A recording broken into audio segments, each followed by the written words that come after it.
What's going on, everybody? Welcome back to the Kicks and Picks podcast. Nick, Scotty, back with you. Very special guest joining us today. Good friend Nate at Natron Bets. This man is ready to break down the weekend ahead. Nate, thank you so much for joining us. Hey, thanks for having me, Nick. It was a pleasure to have you on our show a couple weeks back, and it's great to return the favor and talk soccer with some other like-minded folks. So really excited to jump in and talk all things English Premier League and Serie A. Listen, man, we're expecting we got to go at least 4-0 with your picks. All right, Well, you you went undefeated on our show, so yeah, exactly. I got a lot of pressure on me, no doubt. No, none at all. But appreciate you joining us. Happy to be back after a couple of weeks. We took the international break off. Last week's schedule just didn't work out. So apologies for that. But Nate, again, can't thank you enough. Like you said, great show that you're putting together featuring MLS, which, man, it's going to be a crazy couple of months for the MLS. Big summer ahead.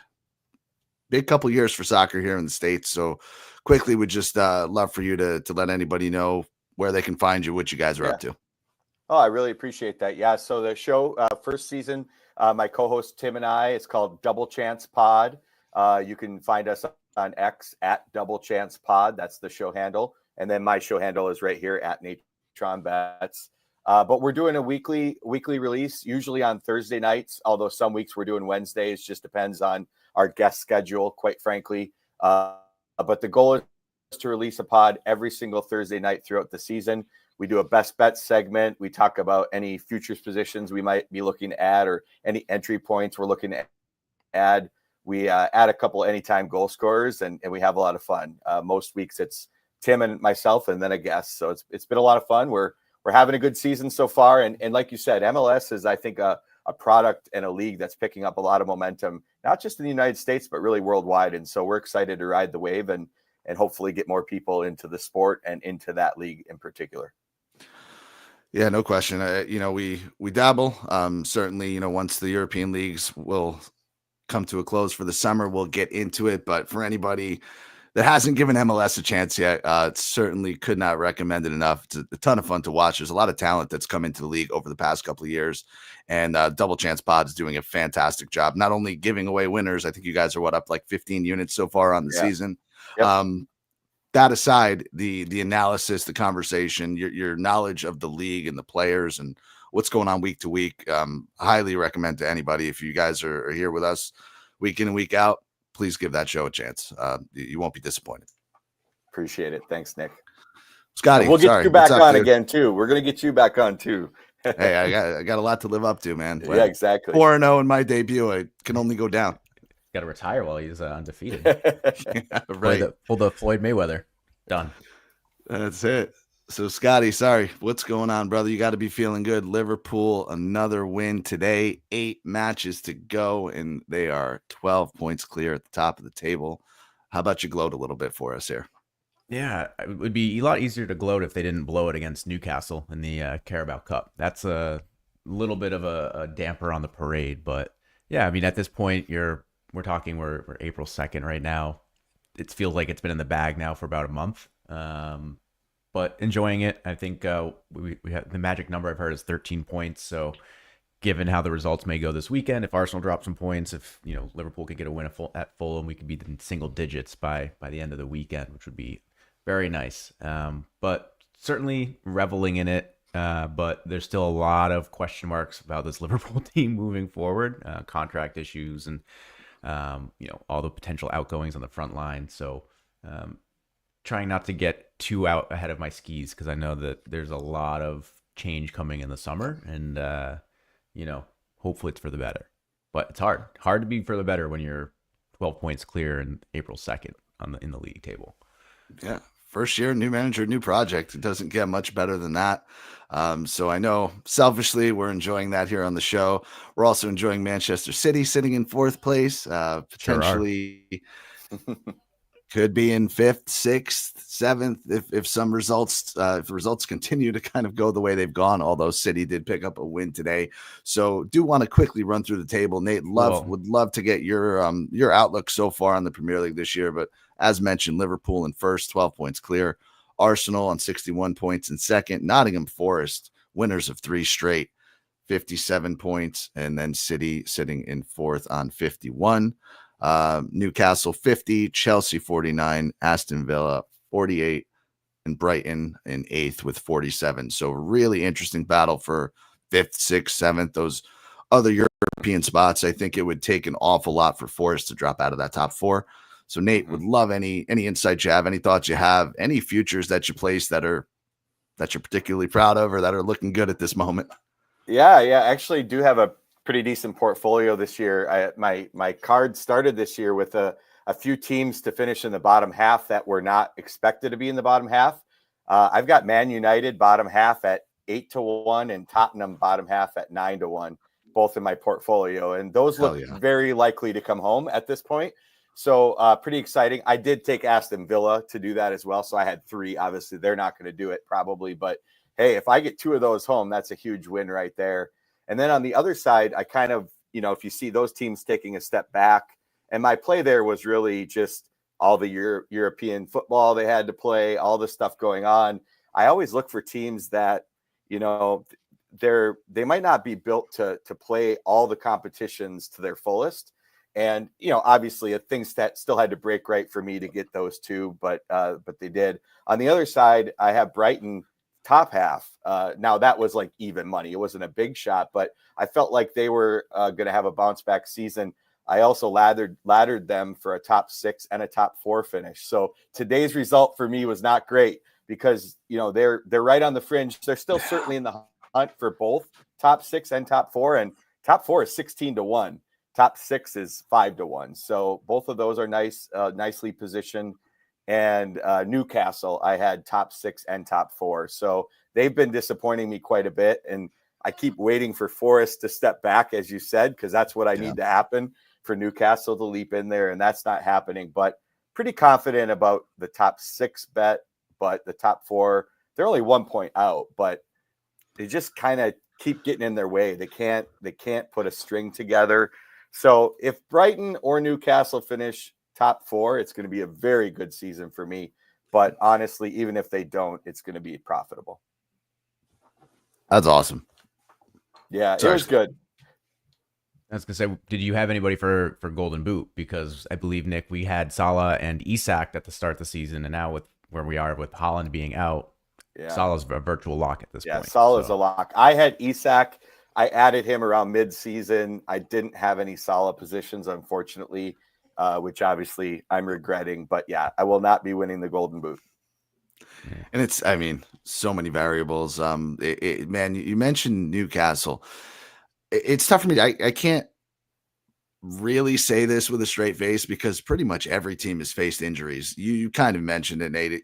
There's so much football, soccer being played right now, midweek, with European commitments, everything that's going on, increased international breaks, the larger Champions League formats and everything like that. Domestic cups for a lot of these teams, if not all of them. But Newcastle feels like the one where injuries really held them back, right? I don't, Arsenal, they never really had a forward, so I don't feel like injuries got the best of them. City, Haaland still had 21 goals before he went out. They weren't performing regardless of what their squad looked like. Newcastle, I feel like, had really a shot for that top 4, but they just couldn't stay healthy at the right time. Yeah, I think their ceiling is as high as anyone in the league. Maybe outside of Liverpool, right? I'll give you your props on that, Scott. But, other than that, certainly I think their ceiling is right there. The problem is their floor has not been as high as some of those other top teams.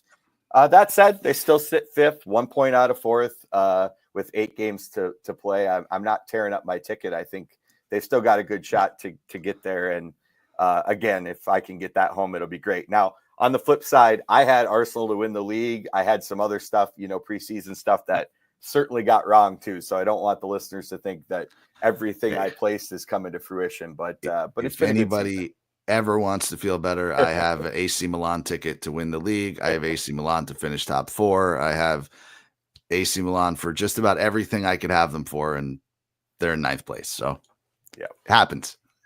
Absolutely. Scotty, any prevailing thoughts before we head into the games? No, I mean, I think Newcastle, I get your point, Nick, but where they're at right now with their defense, the season where they were so successful, their defense was like their strongest point, and they built that defense off of just, I don't want to say unknowns, but certainly undervalued guys that were relatively inexpensive. They're going to come into this next summer where they're going to have to spend money on this defense, and they're one of those weird clubs where I don't know how financial fair play really plays into like the big picture of things, but even last summer there was rumors around them having to sell like Anthony Gordon or an Alexander Isak type player to afford some of these, bigger transfer fees. And if they're in that same position again this summer, I mean, we've seen a huge need across multiple clubs in the Premier League for a top tier striker like Isak. I don't know that they're going to sell him. They slapped a massive tag on him for 120 million or whatever. Probably worth it, but still a huge fee.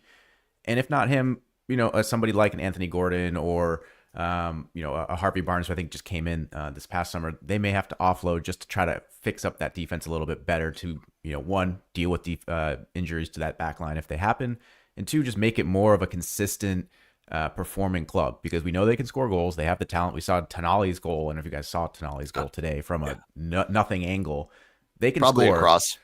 Yeah. We're He said being 30% honest. shot. So we'll give Okay. him the 30% credit. But it's going to be that back line that really is going to be what drives them into a top four. And if they want to be a title contender, a title contender. Yeah. And I'm going to expect them to have to spend probably 100 million plus to kind of really get that line into that type of form.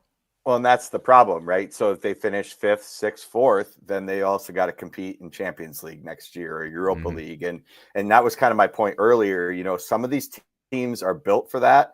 Some of them are not. And so you see this every other year pattern with these fringe clubs. And so just a little note to everybody, I'm giving away a little bit of an edge here, but that's how you kind of look at the futures market the next year. Who's going to be playing European football that wasn't in the past? Probably look to them to regress on the league table, right? And then vice versa.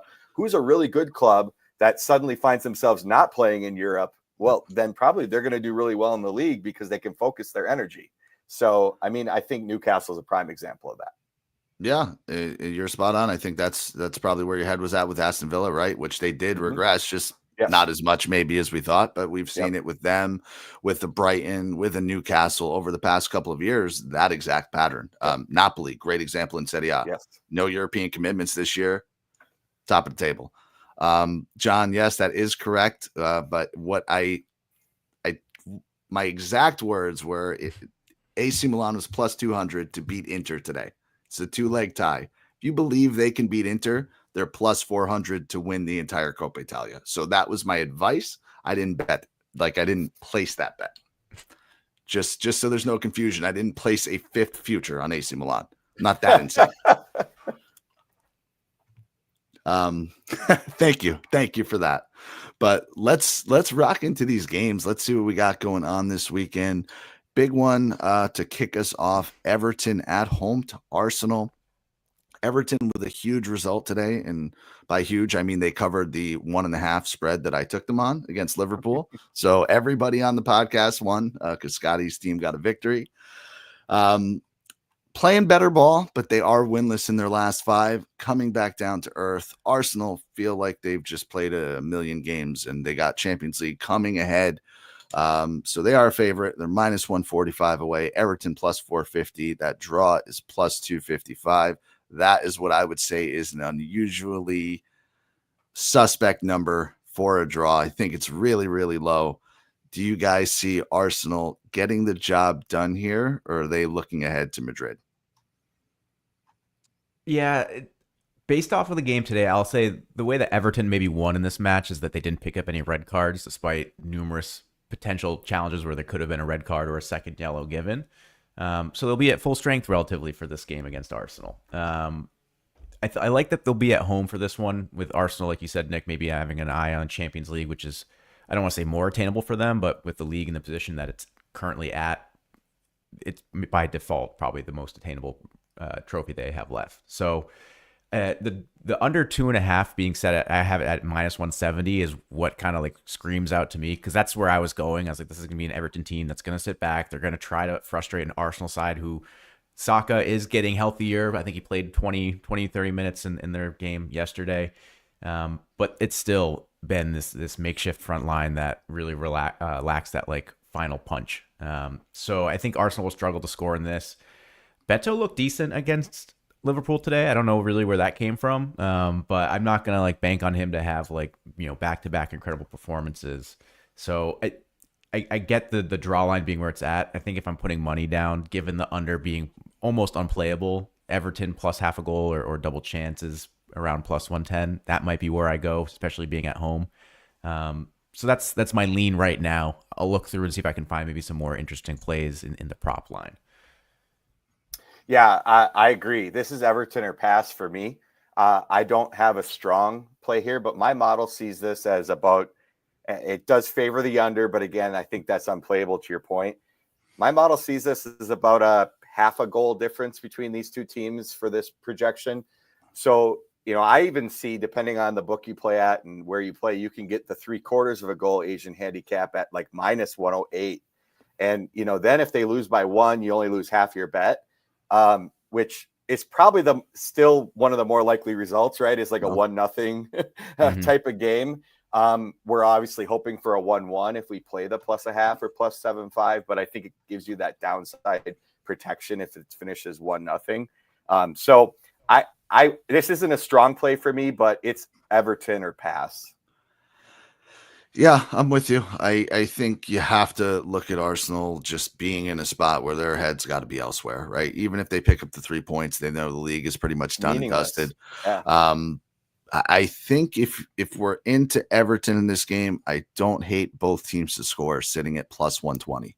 I just don't expect that to be there ever really in an Arsenal game. So I know Everton's not the most prolific team on the planet, right? We're talking about a team that averages just about a goal a game. But we said it. They've been improved. I think they generate enough chances to get a goal, and Arsenal is pretty banged up on defense, if I'm not mistaken, right, Scotty? Didn't you say they lost? Yeah, Gabriel's out. He got hurt. Timber probably out. We'll see. But yeah, Gabriel, the Gabriel Saliba partnership is probably a top 5 center half partnership in Europe right now. So losing half of that is a tough one. It's hard to replace.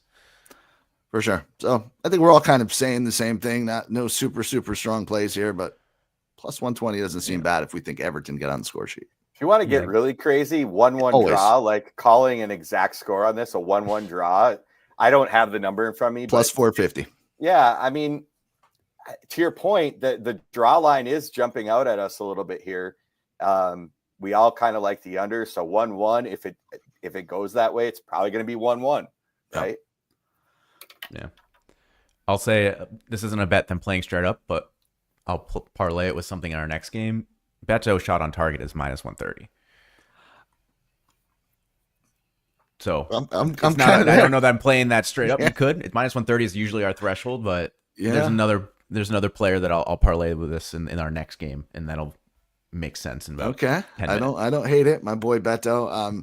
That brings up an interesting point. So Nate, just while we have you here, I want to pick your brain just on the way you approach stuff, because Scotty and I talk about it. Him and I are very comfortable playing a minus 130, playing a minus 135. I wouldn't do that in other sports, right? I'm not gonna.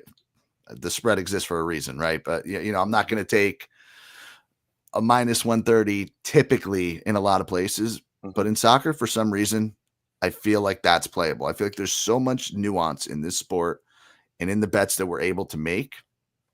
Range has to be extended a little bit. Do you have any parameters that you kind of look at where you say something's playable or not, or if you think it's going to hit? I mean, I know people that I trust, people that are good bettors that will, hey, this is minus 160 and I don't care. I'm taking it. Yeah. Honestly, it's more that for me, to be honest, especially at key numbers, right? So what you're talking about is soccer is such a low scoring sport that you only have so many key numbers and so many things. So sometimes you have to take a juicier bet to get your bet home, right? Because if you take the next, level of the bet to get less juice, that might have been the key number. So I'll give you a good example. I'm playing an under 3 this weekend in Germany, and I put my order in, and I have some partners who also fill some of my action. And I said, look, I want under 3. I'll play it up to minus 150. I don't want the 275. I'm only interested in the 3 because there's a good chance that game lands on 3. And I really want to be on the right side of that. So I think you got to think about it in those terms. Or like another one for me that's very common is a -1. So like if you get a big favorite, very common in Italy, for example, you get Inter, and they're I don't know who they're playing, but they're laying a goal and a half or a goal and a quarter. I might play Venezia. -1, -150, because like a lot of games are going to end by 1.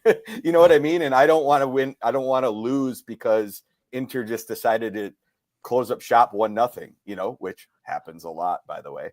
So, for me, it's more about what is the value of the play. I follow loosely, I call it a 35-cent rule. A quarter of a goal is worth about 35 cents of juice. Been doing this a while now. That's kind of my number, but I'll pay a little more than that 35 cents on those key numbers of 1 and 3, 1 on a spread or 3 on a total. So hopefully that helps a little bit, but I am not afraid to lay juice. No, okay. I think we're in line, and I appreciate it. I'd love to just get the insight and, help try to make everybody a better. But yeah, I'm with, Scotty will tell you, especially if I'm taking an underdog, give me that extra quarter, whatever it is, or give me an extra half a goal. I want it. And you want it in the example you gave, you want it in reverse, right? Why would you take the risk of, -1.5, -1.25, when you get a -1? The number might not be as good, but the outcome is there. So I appreciate that for sure. Yep. There's another scenario I'm going to ask you about. I'm just going to wait for it to come up organically. Sure. Yeah. But if I don't, Scotty, make sure you hit me. You got it. All right. Next up, we got Aston Villa. Teams we're talking about here. Aston Villa taking on Nottingham Forest. As a refresher from 5 minutes ago, Forest in 3rd on 57. Villa creeping up in 7th on 48. Big game here for both of these teams. Villa at home +105. Nottingham Forest +255. You can get a draw no bet on Forest. Forest +255. I don't know if I said that correctly or not. Draw no bet is +155. And give me a quick second to pull it up here. Forest double chance -130. Do you guys think they're getting a little bit disrespected here on the road? Or do you think Villa is the correct favorite in this game? I for sure think there's a little bit of a disrespect. I get that Villa's form has kind of rebounded a bit in recent months, but we've been talking about Forest and how they've built their surprise run into the top 4 based off of defense, similar to how I was saying Newcastle will have to kind of focus on that if they want to get back into the top 4. And I think we've seen that kind of rebound in the recent weeks. I think their past 4 games, they've had 3 clean sheets, 2 of which against the 2 Manchester clubs, albeit a Manchester United team that's maybe not a typical Manchester United side. Still impressive nonetheless. So, it's an old sports adage, but defense travels. So if you're looking at a draw no bet line where there's still a very healthy +155, I think that's a little disrespectful. I get it. Villa's form much better, but this Forest defense has been a pretty consistent force throughout the season. I don't expect them to come in here and chip multiple goals to Villa. I don't care who's starting in that forward line for Villa and who they're bringing off the bench with 30 minutes left. I like Forest defense to continue to be a stout side, and if you think they can get a goal in this, I don't see why you would ignore the +155 draw no bet. Yeah, and a little more time in between, but just another thing that I feel like we constantly talk about. Aston Villa does have Champions League on Wednesday. PSG. And shout out them. Good for them. They've made it further than probably anybody thought they would. Tough task ahead of them, but that has to factor into this somehow. So if I'm taking a team, it's going to be Forest in this one. That +155 looks really good on the draw no bet. But that -30 double chance is like completely in my wheelhouse. Nate, what do you think? Yeah, you're going to be surprised, Scott. My model actually sees goals in this game. I know it's crazy because you're right. You look at the Forest results, you go, where? But the XG model, and it's a forward-looking predictive model, sees like 3.9 goals in this game. So I actually like the over 275 here quite a bit. This will probably be in my account before come game day. So I think part of it is the way Villa's playing, right? They're scoring 3 every time out lately. And, even though they haven't been conceding, the games have actually been very open. They've been giving up chances. They just haven't. They've had some good XG luck on the defensive side. We'll see. I mean, it's definitely counter to Nottingham Forest form. So this is one of those times when I'm going to trust my numbers, even though it might not pass the smell test really, really strongly. And I think when you think about Villa playing Champions League on Wednesday, Villa's team is constructed in such a way that the depth of their talent is on the attack. So even if they rotate a little bit for this game on Saturday, they've still got plenty of guys that can put the ball in the net. Their weakness is in the backfield, and that's likely where they're going to have to rest guys to be ready for PSG, which probably opens the game up even more for Forest to get one or two and hopefully get this over home for me. So I'm on the over 275 minus 108 is what I'm seeing here pretty comfortably, and I think that's a very good play. I dig it. Yeah. Anything you want to add, Nick, or can I throw in my final piece of my parlay that go close it out? So it's my shot on target parlay. So I have Beto and Everton. I'm gonna throw in Chris Wood at minus 190 here. You get a total parlay at plus 165 for those two. For sure. Well, I will like that. Clearly, with my over, I need Chris Wood to be on target as well. Hell yeah. Say less. I'm in. We'll remind you guys when it hits. No, all right. That's good. We'll wrap that one up. And I think maybe the craziest lines I'm looking at, and I'll weave a story about it in a second. Man United at home to Man City. United at plus 220. Draw plus 265. City at plus 110. I'm going to go on my spiel, and then you guys will tell me why I'm insane. I've argued all season that the sports books have not caught up to Manchester City. They were pricing City for who they've been the last 10 years. They were not pricing City for the form that they are in, for the injuries that they have, for the schedule that's ahead of them, so on and so forth. So Scotty's led the charge. We have faded City pretty successfully this season. We've made some good money. This is not a time I'm going to do that, because anytime you're facing Manchester United and it's a plus number, City sitting at a plus number that you're not getting very often, I don't care who's playing, who's not, you guys will have to do some real hard work to talk me out of taking City on the money line in this one. Yeah, I thought you were actually going to go the other way, and I'm like, wait a minute. No. They're playing Man United, who is hot trash right now, quite frankly. So the reality is, I'm sorry, but like, this is City.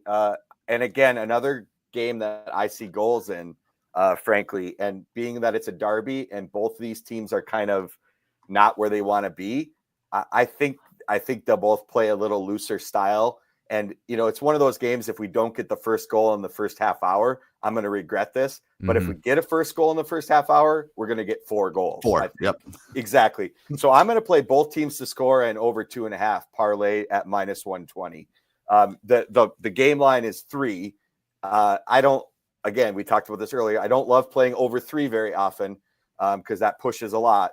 But if I can get both teams to score and over 2.5 at minus 120, I got to take that in this game. I think that's the way to go. For the game to get to 3 goals, it's very likely both teams have to score anyway. And I think in a derby like this, I think that's the way to play it.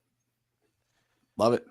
Man, I don't want to disagree with your model because it makes me feel like I'm going to lose my bet. But no, it's okay. It's okay. I'm not always right. I lose plenty. I like the under in this game purely because, listen, we know Haaland's out. We saw what they kind of looked like. Looked like they're going to be fine against Leicester. They got 2 goals in the first 20 minutes, and then they did fuck all for 70 minutes. And I think that's a little bit of a concern for me, where the supporting cast for the City attack has really underperformed all season long. It's the big reason why they are in the position that they're in right now. And it's a Manchester United team that has no teeth in attack, and they only achieve success when they play really strong in defense. And they'll be at home. I don't love United coming out and getting a smash and grab result from City. So, Nick, I'm not going to talk you off your pick because I like that. But I do kind of like the under 3. It's minus 130. You could probably find it for a little bit better than that, or even an under 2 3/4 goal. That's a little bit more playable because I think, it's plus 100. I think that's a little bit more playable, and I just don't see this being a game where you have Marmouche carrying and getting a brace or a hat trick. I don't see Grealish having back-to-back goals in performances. Foden's been absent all season long. Savinho is one of those guys that looks great but achieves very little, similar to Doku, also. Yeah. So it's like I don't know who's going to be the one that's going to make a consistent breakthrough in this game, especially given that United's at home. They're not going to want, like, this is their real chance to kind of like take a stab at a City team that's frankly been taking over the city over the last decade. Yeah. I just think there's got to be something for United fans to hang their hat on. I'm here for the narrative. I'm here for the, a derby game. You kind of throw the form book, you throw everything out the window a little bit. But these teams, like, this is the furthest away they've probably been in terms of talent, in terms of the way they're playing. It's weird to say that because City's been dominating for the better part of 10 years, but this United team is just so bad. I can't not take a team plus money against them. That's just my analysis doesn't go any further than that. Yeah, I definitely would lean that side as well. It'll be interesting. We went to war a little bit on this one, so we'll see. Again, I'm wrong plenty, so we'll see how this game plays out. But I definitely would only play City if I was playing a side here. Yeah. So I'm with you, Nick. And maybe if I want to get a little crazy come game day, it's Sunday, and I want to lock in and watch this match. Maybe a little same game parlay, Man City. Both teams to score over 2.5. Put a goal scorer in there. Just having just a fun YOLO 8-1 type parlay and enjoy the morning. Yeah, I like that little beer money. Yeah. All right. Anything else in England this week you guys want to shout out? I'll say in general, if you're looking to play some like goal scorer props, the Brentford Chelsea game is very attractive in that. I think the total's set to over 3.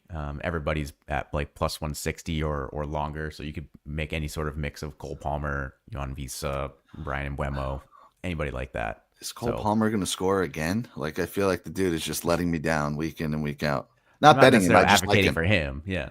Like me, if I'm picking anybody off this list, I like Brian Mbeumo. He's plus 185. He's been on fire scoring. It's going to be him. But yeah, you can pick your list of. Also with Chelsea, you probably have to wait till the lineups come out because I don't really know how they rotate that front three. But yeah, I think there's a pretty good chance that you could probably take 2, maybe 3 shots here, and you'll hit something. Man, all right. Now I'm going to get into it. You wanted to talk about this game, and we talked you off of it, but we're here. Chelsea's at plus 115. Like, we're at the stage where they cannot drop points if they realistically want a good European spot. Do we just think Chelsea get it home in this game? Is that that's a pretty takeable number. The only thing that scares me is just the fact that they also see so many goals in this game, and with Brentford being at home, like, I wouldn't doubt if you told me Brentford scored 2 in this, I wouldn't bat an eye. Not for a heartbeat. Yeah, sorry, Scott. Yeah, Chelsea also plays tomorrow, so they still have a game against Tottenham tomorrow. So you've also got just one more complicating factor. They're going to be in short rest. Fair. Guardiola, man, guy is so good. You used to get just his shot numbers that were playable, and it's like plus 200. Books are like, nah, we're not doing that anymore. That's the one thing that books caught up to on Manchester City. You can't be given plus 200 for Guardiola's shot and target anymore. Yeah. Dig it. All right, let's move over to Italy. We got some big games this weekend as well. Table implications aplenty. Just to quickly run it down, Inter is back in first, 67 points. Winners of 4 out of 5. Napoli in second, 64 points. Atalanta in absolute free fall. By that, I mean they've lost 2 in a row, but just their results seem much worse than that for some. I feel like we've been talking about this is their chance for the past month and a half. They never took the step. 58. Bologna back up to 4th place. What a story. Winners of 5 or 6 straight. And then Juve in 5th. Roma, Lazio, Fiorentina all there for the remaining spots. And then my favorite club to lose money on, Milan in 9th, 47 points. So we will start with them. Or before we start, I don't know if you placed any futures for Serie A or just an outlook on the league. What have you gotten right? What surprised you? Anything like that? You mentioned it earlier, follows the same theme of what we talked about in England, but I had Napoli going into the season to win the league, and I took them also in the without Inter market. You know how in these leagues, you took them. So I got like 350 without Inter and 9-1 outright. Well, then because they were top of the table for so long, I was able to add Inter to the portfolio after the new year at like even money. So now I'm in golden, right? So awesome. Inter's probably going to win. I'll win the without Inter bet, and I'll win the Inter hedge I made. And if Napoli somehow does chase them down, I'm great there too. So that was fun. And probably my favorite bet on this table, I have Monza 11-1 to get relegated, and that's almost a lock now. Oh, yeah. So that was a lot of fun. That's and incredible. That was kind of the same thing though. They were so good last year that it was like, okay, now the realization is going to catch up with them. They didn't really spend a lot. You know, the metrics lost their coach. They lost their coach. The metrics showed me that they were maybe a little bit of an overachiever last year as well. So at 11-1, I had them, and I had Como at 850. Obviously, yes. Como's not going to get there. They're going to be safe, but Monza relegated is going to pay a lot of bills for me in the futures portfolio. Oh, dude, that's an incredible ticket. Congrats on that. That's fun. And we as a show, we were on Como, and we were bragging about it for the first 2 months of the year. Yeah. Because it looked really good. And the only reason I took it, and you know, anybody that covers the league, like everything I was reading, all the research we were doing, everybody was really, really high on Como. And now it's like, okay, 13th place. That's pretty solid for a newly promoted team. Right.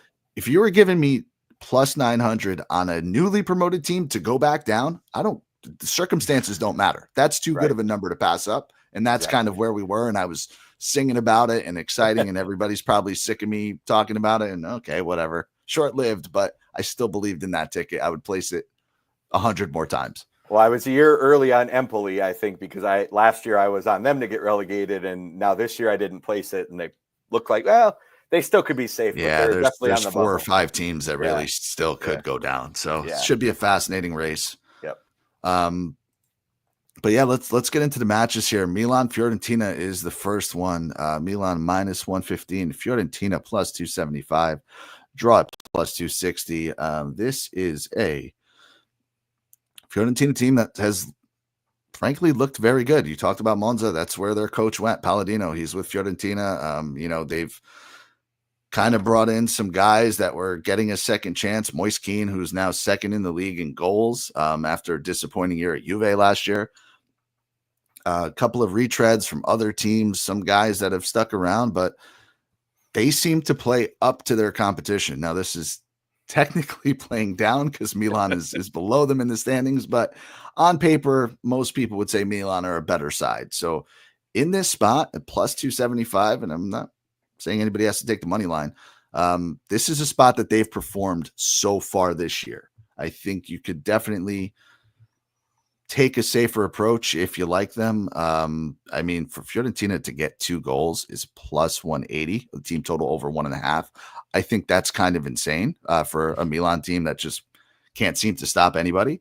But yeah, Fiorentina double chance is sitting at even money. I think a lot of value on them if you guys believe.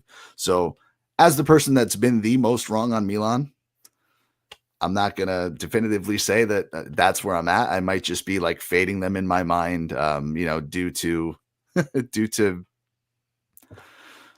you know, trying to reverse all the bad that I did, and maybe Milan could get something out of this game, but that's where my head's at. Man, go ahead, Scott. I looked at this game, and I was trying not to get too deep in the analytics of it all. And Nick, you started talking me off of my bet, because with Fiorentina and the way that I watched them play, this game screams under to me, because they're going to be on the road. They perform best when they keep that score under 2 goals. I think they've under 2.5 is hit in 4 or 5 of their last 6. They just held Atalanta to a clean sheet. Yep. And Atalanta has been our easy over club for 4 years running in I was Italy. On that over. and Same. And So was I. it just feels like this is going to be a game where Milan becomes Chances FC and Fiorentina's defense hopefully, well, in my case for the under 2.5, hopefully holds out. And that's really where I'm leaning. But you did talk to me. I'm looking at Milan's numbers now that I don't think the under has hit in any of their last like 10 games. Maybe like once or twice, if any. And so that's kind of where I'm kind of talking myself out of it. My first initial instinct was like, yeah, dude, Fiorentina on the road, they're going to like bunker down. They're going to try to drag this out. This might be like a 1-1, 2-0 type game. Hit the under at plus 105. But man, does Milan grow out of it? 2 clean sheets in a row can't be overlooked, but they scored 3 goals against Juve in that game before. They beat Celtic, or not Celtic, whoever they played. I forget. The team. Panathinaikos. Sorry, they beat them 3-1. Say it. Yeah. Napoli 2-1. They gave up 3 to Panathinaikos the game before. So like, right. But Fiorentina scores their goals at home. They're not scoring them on the road. That's kind of what I'm getting at. That's here. fair. So I feel like with them on the road here, this is a game where it's kind of like defense takes precedence. They're going to try to play more controlled. They know what they're getting into going to Milan in their current form. So there has to be a game plan for that. So that's where my gut is telling me. But like I said, you were doing a pretty compelling job of talking me off of it. I'm not going to have a play on this game. I'll be super transparent. No, I have the smallest lean to Milan. I think minus 110 is, again, I know you've been burned by them, but that's a pretty cheap home price for AC Milan. Yep. And they're in a spot right now where they're still in it, right? Like for European places, and they know they're still in it. They've got to play well. You talked about Chelsea just a minute ago in that same kind of spot. This could just be one of those spots that they rise up and win a 2-0 or a 2-1, depending on which one of you, if I want the under or the over. No. But my model does lean super slightly to Milan, but not enough value to make a play. So I'm going to be off. I'm going to be off of it. No, and again, I more so talking through it. I just trying to say Fiorentina has performed in this type of spot. That's only where I'm at. I'll probably wind up placing an over like 2 minutes before the kickoff, because that's what I do when I just don't have a play and I need something to root for as I'm watching it. I'll just throw money away on an over. So take that for what it's worth. One of us will be right. We'll just beat out the person who was right. So it's a show win either way. Hey, Atalanta at home to Lazio, and I'm trying to make sense of which team could use the points more. Atalanta minus 150, Lazio plus 340. The draw is plus 270. 2 clubs that I just injury news and lineup seem to like. I can't make heads or tails of it, and I follow this league as close as anybody. Wouldn't know what to do until that lineup actually comes out. But I do think Retegui is back and he is healthy. I think of both teams to score at minus 130. If you can get it around that number, seems pretty good. Both teams to score no draw, even at plus 150 if you like a side, one over the other. I'm trying not to overcomplicate it or get in my feelings with this one. Both teams need it. Both teams should be going for it. Yeah, over is minus 130 as well. Yeah, there's a slight difference in the narrative, though, between both teams need it, because I see Lazio as more of this team is kind of spiraling as the season comes to a close. Like they're losing a lot of their steam and their momentum. Whereas Atalanta, I think they're in need of a bounce back. They've lost 2 in a row, but they've been to 2, top 4 teams, top 5 teams. Where's Fiorentina? Top 8 teams. So I don't necessarily say like this is like them, losing control of their season. I think they've had 2 tough matches. They haven't come out the way that they've wanted. They need to bounce back. They're at home, even though they're a better away team, as we've mentioned in recent pods. It just feels like this is a game where Atalanta comes back. I like them to win. They're minus 150 on the money line, which is tough. So maybe an Atalanta win an over 1.5. That's plus 105. That's probably where I would lean. Yeah, and that lines up with my model too. I see a slight lean to the over here. Again, at 2.5 minus 130, it's not a super strong play, but I would definitely not be on an under here. Let's put it that way. This is another one I probably won't have an official play on, but slight lean to Atalanta and slight lean to the over.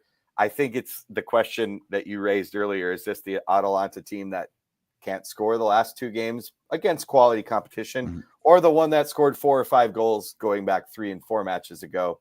how much is the Gasparini news and kind of that whole situation affecting this club? I mean, I don't know. It's been out there for a while, but it probably isn't. But I just ask out loud. You know what I mean? Yeah, it's fair. Listen, he's been leaving for 5 years. I feel like, Yeah. right? His contract is always up or something like that.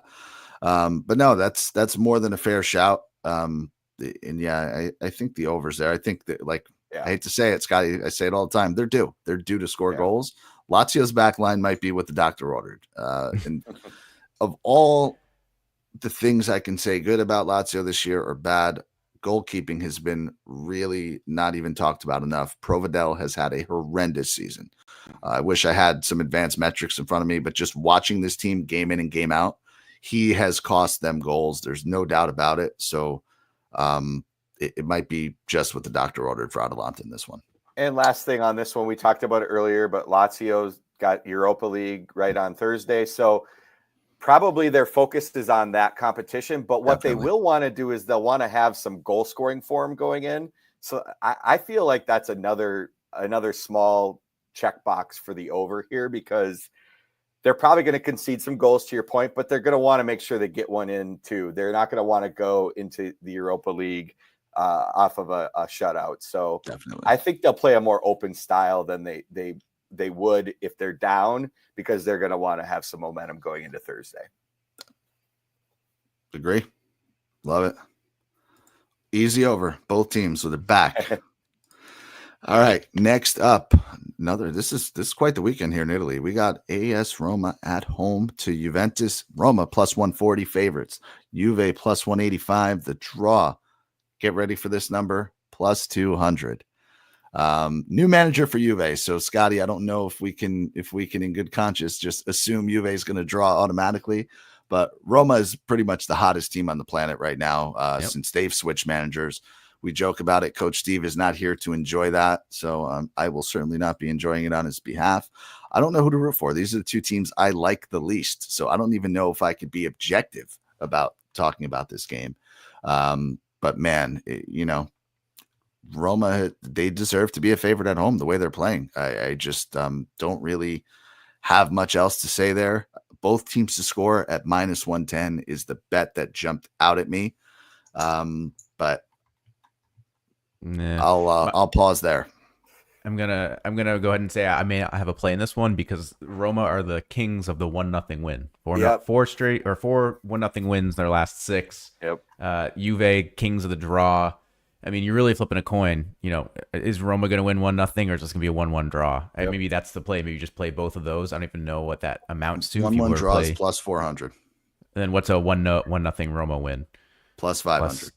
Okay, so you're talking about a plus 250-ish win. So maybe that's what I'm playing. I'm going to play those two results, because I just don't see much other variance either way. Yeah, and I like the under slightly here, even though it's a really juicy under. I probably would play 225. You can get that minus 113. That's very playable. I'm not one who, again, I'm trying to be forward looking with my model and try and obviously project what we think is going to happen. But if you are one who's into like form of head to heads, 0-0, 1-1, 1-0, 1-0, 1-1 is the last 5 times these two teams have met, all 2 or less, mostly 1-0 or a couple 1-0. So to your point, I don't see any reason to think there's going to be goals here. Now it'll probably be 3-3, but I think under 225 is an okay play if you want to have action here. Or Scott, I like your way of being a little more aggressive. If you really feel good about Roma, do a 1-0 and a 1-1 and split your unit that way. I couldn't talk you off that. No, I dig that. I do. I mean, and listen, I think I'm more with you. Past performances can be hit or miss. In this instance, like if you're telling me, well, okay, 3 of those games, it was probably Max Allegri facing off against Jose Mourinho. Right. Yeah, I could see the 0-0, 1-0 terrorist ball type thing. Not that I don't think Tudor is the most progressive coach on the planet that Juve hired in the interim, but no, listen, these teams are getting results. I think points probably do both of them well. A draw wouldn't shock me in this game. But until somebody comes and beats Roma, tough for me to fade Roma. If you're looking to pick a side, that's all I'll say. Juve hasn't done enough to show me that you should back them. Yeah, especially Roma at home too. It's not an easy one for Juve to crack right now. For sure. All right, the last heavyweight battle we have here, Bologna, surprise 4th place team at home to Napoli, plus 175 on Bologna, Napoli plus 155. Every game is pretty much a final from here on out for Napoli. Really cannot be affording to drop any points. Do you guys think they can get it done in this one? Minus 125 on the draw, no bet. Just throwing it out there. Nate, what are your thoughts on this game? Obviously, I've got my positions on Napoli, although second place is fairly secure now with Atalanta's run. So I'm good either way, but I would love them to still shock and win the league. That being said, I like the draw here. I like the draw at plus 215. The model sees this as 1.08 to 1.04. That's about as draw as you get. Yeah. So I'll probably take a little stab on the draw around plus 210, 215, whatever you can find. Again, Napoli won't be ashamed to leave this tough road match with a point. Obviously, they'd like to get all three. If they have any chance of the Scudetto, they need all three. But Bologna, we talked about them earlier. They're on fire. They're moving up the table. I think this is a Monday 1-1 draw type game. Yeah, I mean, I agree. The draw line is pretty intriguing. I'm actually probably more leaning towards a Bologna draw no bet. It's around even money, minus 105. Napoli winless in their last 4 road games, not getting it done on the road. Bologna, aside from Roma, maybe one of the hotter teams in Italy. I think they've won 6 of their last 7. Yep. And I'm biased. I don't like Napoli. I don't think that they're very good. I think they're overrated. I think they're always 1 second away from a colossal bus crash. So, metaphorically, so I'm probably gonna have to take Bologna draw no bet on this one. Just even money. I don't think Napoli are coming in and getting 3 points. So I do understand the draw. I think that's probably where it goes, but I have to go with my bias and just hope for the Bologna win. You'd push it, right? If it ends it's in a push, draw. it's fine. Yeah, exactly. I agree that the smart play is probably the draw, but I have to go with my bias and hope for the Bologna win. All right, let me throw a crazy one at you guys. 2-2 correct score, plus 1,200. 2-2? I just don't see that many goals in this game. But, again, it's a big price. Does it happen more than 9% of the time, 8.5% of the time? Probably not. It's close. It could be. It's close. I only say that. I only say that because Bologna has been just on a tear with goal scoring, right? Yeah. They're generating a lot. And I don't see a way Napoli. So look at the quality of the opponents, though, in those games. Just to be fair, Empoli, Venezia, Lazio, a struggling Lazio team. I was trying to be nice. Verona, no. Facts are facts, dude. Verona before that, Cagliari before that. Like these are all the bottom teams outside of Monza. So again, doesn't mean they can't score goals, but I think that's probably why the model is still definitely no. Listen, and I think that's more than fair. I just they have a little bit of swagger, a little bit of confidence. Sure. They're at home. They're back in top 4. I've seen crazier things. That's all I'm saying. Absolutely. Napoli need goals. What's There's just 1-1? no 2 ways about it. 1-1 is like plus. It was plus 3 something. I think. Give me a second. Just had it here. Plus 360. Okay. I'll probably just stick with the draw, and even 0-0 would suit me then. Yeah. Plus 600 on that, just for what it's worth. Yeah. Just trying to breeze through. Anything else you guys have for Serie A?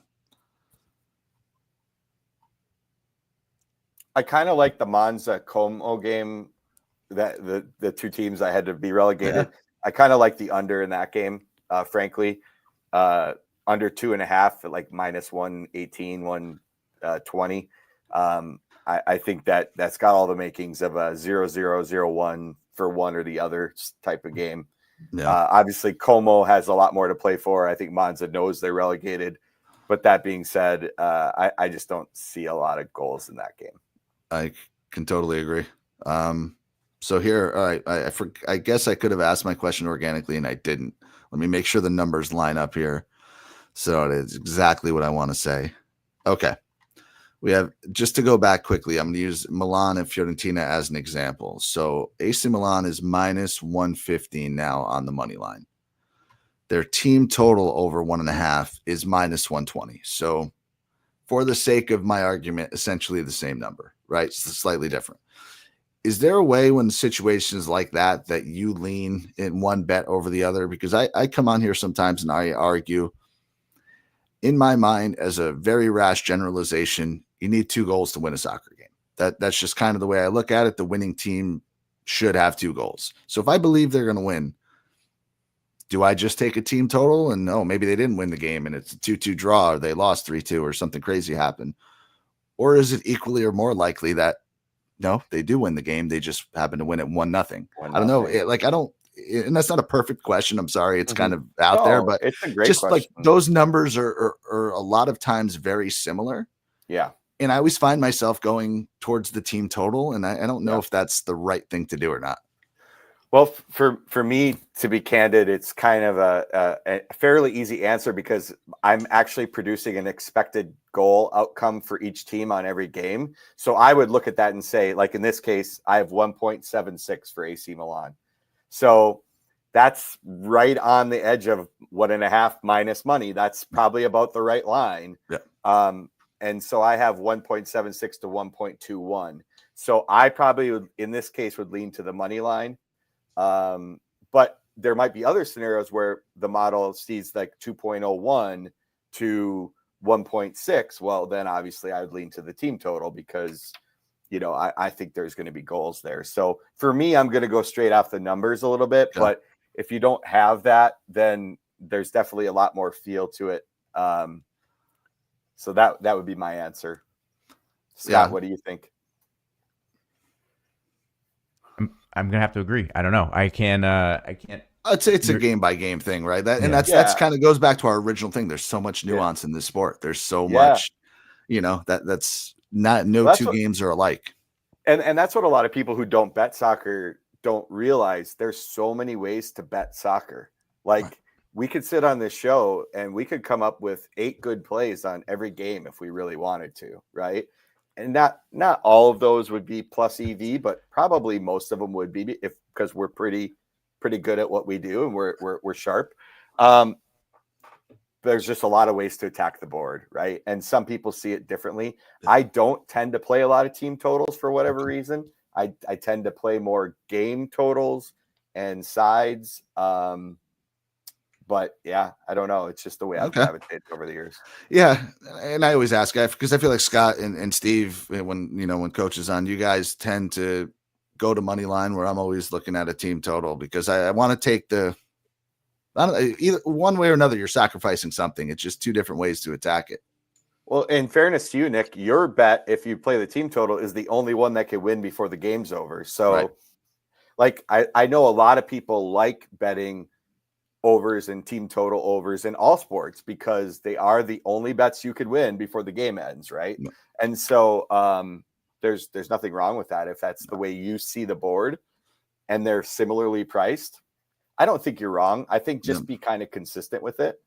What you probably don't want to do is like pick your spots and then get it wrong and add more variance to your process. So like so many things in gambling, be kind of consistent with your process. Right. Yeah. I mean, the way that I usually look at it is I go into a game. I try not to look at the numbers because the numbers typically bias me. The second you see like, Chelsea's minus 130, they're probably going to win. I try to look at the game and I try to write what I think is going to happen in my head. And then I'll do a little bit of research to see if I can either support or disprove that initial reaction that I have, and then see which one has the best value of the two. So I'm not like looking just for money line. I'm usually going in this game like, Chelsea's going to smoke this game. I'll look at it. Yep, Chelsea's beaten, Fulham 4 of their last 5, and they're averaging 2 goals in their last 7 games, going back. Then I'll look at the number. Okay, plus 110 or minus 120. Sure, that works. I'll take it. I don't care. As long as it's within that acceptable range, done. Yeah. But if it's not, it's unplayable, then I start looking at totals or what have you. Sometimes I'll look at a game like we talked about Chelsea and Brentford, and I'm like, dude, that's going to be a game with goals. Like, let me figure out a way to make the over work in that situation, whether it's an over 2.5, both teams to score, over 3, whatever. Or if even all those are unplayable, I'll just shoot some money on goal scorer props, Yeah. And that's, I say this to guys all the time. Like, I could be talked into or out of any bet. I can talk myself into or out of any bet. That's part of the fun of it. But like City as an example, I saw City plus 110. They're playing United. I like the end of my analysis, modeling, handicapping, anything. That's good enough for me. That's rare. You're not going to get that with every game. But Right. if I look closer, could I see a City team total and say, oh yeah, well, they could score 2 on United? Of course they could. No. They're getting one no matter what. So couldn't they just score another? Yeah, sure. So that's just part of the fun of what we do, I guess. Mm-hmm. So sorry for going off on a little bit of a tangent there. Nate, you guys, double chance, you're crushing the MLS right now. You don't have to give away any of your locks, or certainly any plays you want to give away, that's fine too. But anything interesting this week, any elevator pitch you want to give on the MLS? I know, huge fan. I'm a former Red Bull season ticket holder when I lived in New York. So Nice. been following the team, the league forever and ever. I think Apple TV, I wish it was more accessible to people, but I think it's a very good product. I think they're doing the right thing, to try to do right by the league. And as I kind of said, a lot of star power coming in that people are overlooking. So any 2 cents you want to give on MLS as a whole, any games people should look at this week, and then certainly give some plugs one last time for us here. Awesome. Well, your Red Bulls are breaking my heart lately. I'll say that, because I've been backing them like every week, and they keep finding ways to not get the results they need. I was on them last week with you. Yeah. Aside from that, we'll say touche. But appreciate the chance to come on here and first of all just talk about England and Italy with you. I bet all across the world soccer, so it's always fun to talk. But thanks for giving me a little bit of a platform to plug our new show, Double Chance Pod. Like mentioned earlier, we'll release our Match Day 7 episode tomorrow night. The Better Life, Tim Lawson is my partner in crime there. And Tom Viola will be back on the show with us. He was our guest in week 1. So TV at Work, if folks follow him, he's a member of the Unabated team. Director of content for Unabated, does a great job and is a really good MLS bettor as well. This should be a good week. I'll say this, I'll kind of tease it a little bit, so hopefully you tune in and follow the show and listen. But I see a lot of goals this week. Now you could say that most weeks in the MLS, but I think even more than usual this week. I'm seeing a lot of games where I like both teams to score in over 2.5. That kind of a card where there's chance for a lot of fireworks this week. A game I'm really excited specifically to watch is Orlando, Philadelphia. I think that's going to be, it's got all the chance to be a real barn burner. And so looking forward to breaking down the card tomorrow with Tim and Tom. And hopefully if folks are interested, they tune in and add the MLS to their betting portfolio as well. Hell yeah. No, that'll be an awesome show. I know that was your first regular Match Week 1 episode was with Tom, and he was dynamite. I think he gave out like a plus 600 San Diego FC. If my memory serves me correctly, they got the win. Yep. But correct now, tell me if I'm insane. Orlando City, they've been over 2.5 every single game so far this year. Yes. And all games have also seen both teams to score. So there, I did give away the play. Philly's been scoring. Philly looks good. Both teams to score in over 2.5. And yeah, Philadelphia scores goals.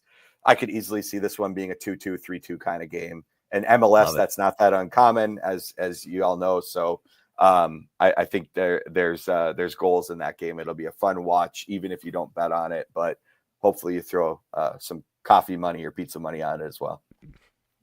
Definitely. Nate, can't thank you enough, guys. Thank you so much for listening. Follow him at Natron Bets. Follow the show at Double Chance Pod. Scotty, pleasure to be back with you. We don't know when Coach Steve's coming back. We haven't gotten an ETA, but we're wishing Coach Steve the best. Appreciate everybody. Champions League next week. Be on the lookout for some plays and be careful with those teams that are playing midweek next week. Thank you all. Good luck.